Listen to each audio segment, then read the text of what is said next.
1968, 1 an. 1969, 1970, 1971, 1972, 1973, 1974, 1975, 1976, 1977, 1978, 1979. Ça fait 12 ans facile. Et en 12 ans, tous les diamants que je lui ai donnés, il a déclaré qu'il les a vendus et il n'a eu que 2 millions de francs CFA. 2 millions de francs CFA qu'il a envoyés à la Croix-Rouge centrafricaine.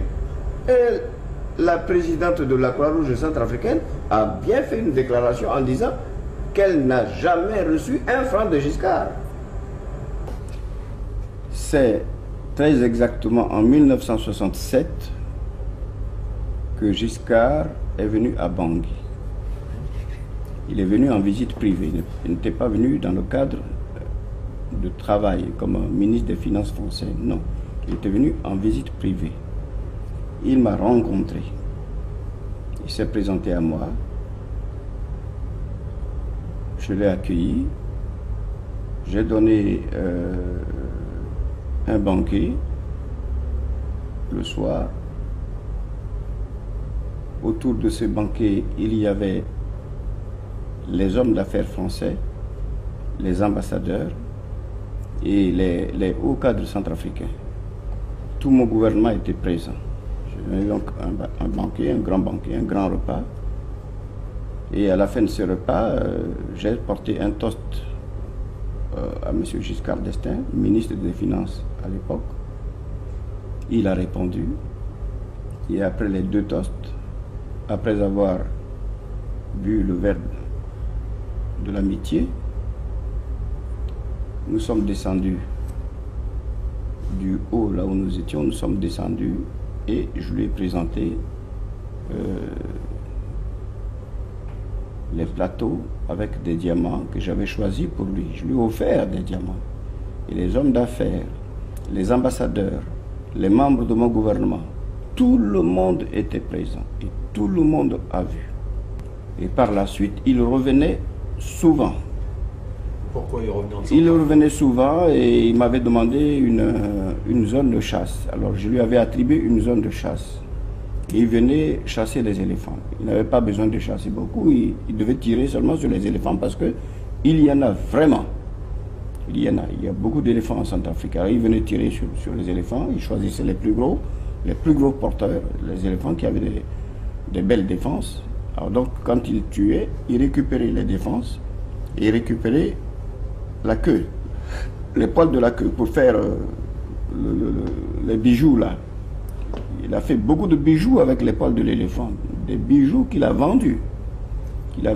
À moi, il m'a offert une manchette avec les poils de la queue de l'éléphant. Et lui-même, il portait une gourmette, il portait des manchettes avec les poils de la queue de l'éléphant. Mais je sais qu'il en vendait beaucoup. Chaque année, il venait 2 fois. 2 fois par an. 2 fois par an. Et quand moi j'allais en France, il venait me trouver dans ma maison en France. Il partageait le repas avec moi. On discutait ensemble. Je mettais un appartement à sa disposition pour qu'il se repose après le repas. Mais c'était régulièrement. Et à chaque rencontre, à chaque fois que je voyageais, je quittais Bangui pour la France, il avait pris l'habitude de me demander souvent de pierres. Bon, comme il me le demandait souvent, je préparais ces pierres que je lui remettais. Les pierres, c'est des diamants? Les diamants que je lui remettais. Régulièrement, je lui ai remis des diamants. Mais il y a des gens qui ont dit que ce n'était pas des beaux diamants, que c'était des... Mais ce que je parle, je dis, pourquoi ils ont attendu ils ont attendu que je sois déposé par eux-mêmes pour raconter cette histoire-là. Voilà des gens comme ils sont mauvais dans la vie. Parce que du temps où j'étais chef d'État, quand je leur donnais ces diamants, ils acceptaient bien et puis ils avaient le sourire tout autour de la tête. Maintenant que Giscard, lui, m'a déposé, il prétend que ces diamants n'étaient pas des beaux. Mais pourquoi acceptait-il ce diamant? Pourquoi il me le... Mais actuellement, je souhaiterais bien qu'il me le rende. Parce que, oui, j'en ai besoin, puisque c'est pas beau. Mais je souhaiterais très bien qu'il me le rende. Tant pis, j'en ferai mon usage personnel. Giscard est un homme qui a un gros cœur. Ouais, c'est un homme jaloux. Parce que quand il venait dans mon village natal, je déménageais mon épouse. J'ai envoyé mon épouse à Bangui. Je mettais la villa somptueuse, la villa principale, notre villa principale, mon épouse et moi. On a une villa qui était notre villa principale, avec tous les biens dedans, avec les coffres-forts, avec nos diamants qui étaient dans les coffres-forts. Non, je dis que mon cas est un cas très très mystérieux. Giscard est le seul à expliquer. Or, quand les journalistes lui posent des questions, il n'explique pas. Mais, puisque c'est comme ça, moi je vais vous faire une révélation. Le président Félix Houphouët-Boigny, que je respecte comme un père, il n'a pas manqué de me dire à plusieurs reprises, par plusieurs fois, il m'a dit que Giscard avait fait que je n'avais rien fait. Et Giscard m'a noyé exprès. Et que quand il a décidé de me noyer, c'est Senghor qui l'a poussé. Senghor a dit il faut le faire. Parce qu'il est empereur et il faut le faire tomber. Houphouët me l'a dit. Moi je peux citer maintenant. C'est quand même un grand homme. Je ne crois pas qu'il ait à un seul moment menti. Il y a eu un problème de famille là-dessus aussi. Ah, oui, ben parce que mon foyer n'existe plus. C'est-à-dire? Je ne vais pas le dire parce que j'ai pris l'engagement devant mon ex-épouse de ne pas le dire. Mais c'est depuis que Giscard m'a fait tomber, non seulement il a pris mes biens, mais il faut qu'on pose la question à Giscard, qu'est-ce qu'elle est devenue l'impératrice Catherine Bokassa? Il faut qu'on lui pose cette question-là aussi. Comme sa femme venait de passer 24 heures à Bangui, il faudrait que je lui envoie Catherine. Et l'échange des épouses comme ça permettra aux Français et aux Centrafricains de savoir que notre amitié va toujours très bonne, qu'il n'y a rien, qu'il n'y a pas de point noir, qu'il n'y a pas de problème. Il m'a parlé, il m'a téléphoné, il m'a dit d'envoyer Catherine. Moi j'ai envoyé Catherine. Mais moi j'ai envoyé Catherine 2 mois avant qu'il me fasse tomber. Et Catherine est restée avec lui 2 mois. Je ne sais pas où se trouvait Anémone, mais Catherine, Journiac venait prendre Catherine carrément pour aller à l'Élysée. Ça c'est elle, Catherine, qui me l'a dit. Au début, c'était à l'Élysée. Mais après un certain temps, ça s'est passé à Ardricourt. Mais au début, quand j'avais annoncé... Chez vous? Oui, chez moi.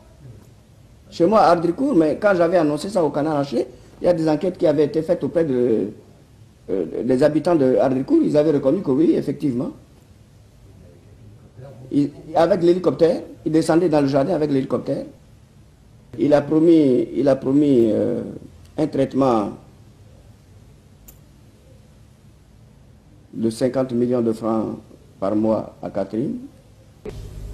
C'est comme ça que Giscard ne m'a pas tué. Mais Giscard a bien consulté Catherine et Catherine a pris une grossesse avec Giscard. Non, attendez. Mais comme c'est Journiac qui servait pour les rendez-vous avec Giscard, c'était Journiac qui s'occupait de ça. Mais Journiac, Catherine l'a plu aussi. Puis il a utilisé Catherine. Journiac était devenu l'ami intime de Catherine et Giscard s'en est rendu compte. Il a su que Journiac lui coupait les pieds, couchait avec Catherine. Il envoie Journiac en mission en Afrique centrale, d'abord à Libreville, et Journiac prend l'avion de Bongo. Et il va au Cameroun. Or, ils ont mis un explosif. À peine arrivé au Cameroun, l'avion a explosé. avec Journiac. Il est mort dans l'avion. Il est mort dans un accident d'avion, là-bas, au Cameroun. Ça fait beaucoup d'accidents d'avion. Hein? Ben oui, mais c'est pour ça, Giscard est très fort. Hein? Il est très fort. Et il a tué Journiac, parce que Journiac a couché avec Catherine. Quand Giscard est venu à Berengo en décembre, en mi-décembre 78, il est venu, il a passé 10 jours avec moi, il est venu sans presse. Il m'a demandé de ne pas en parler. Alors moi, pourquoi? À chaque fois qu'il venait... Non, parce qu'il venait pour sa détente, puis il venait avec ses petites copines, il tirait 10 jours chez moi à chaque fois qu'il venait, il descendait directement avec l'avion DC-8 sur mon terrain privé au village natal, parce que j'habite à 80 km de la ville de Bangui. Giscard venait régulièrement, et chaque fois qu'il venait là, il me demandait de ne pas en parler à la presse. Alors, donc la presse n'en parlait pas, ni la presse locale, ni la presse européenne. Personne n'en parlait. Parce que, comme il était exactement, il était mon ami, et je faisais ce qu'il me demandait de faire. Pendant les 7 ans de Giscard, Centrafrique était à Giscard, à lui seul. Il a su exploiter le Centrafrique. Combien de nombre d'éléphants tués? Il n'a jamais respecté les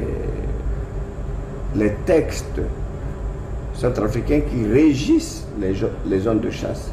Parce qu'il y a des textes qui disent que tout ce qui possède les zones de chasse sont astreints à payer une certaine somme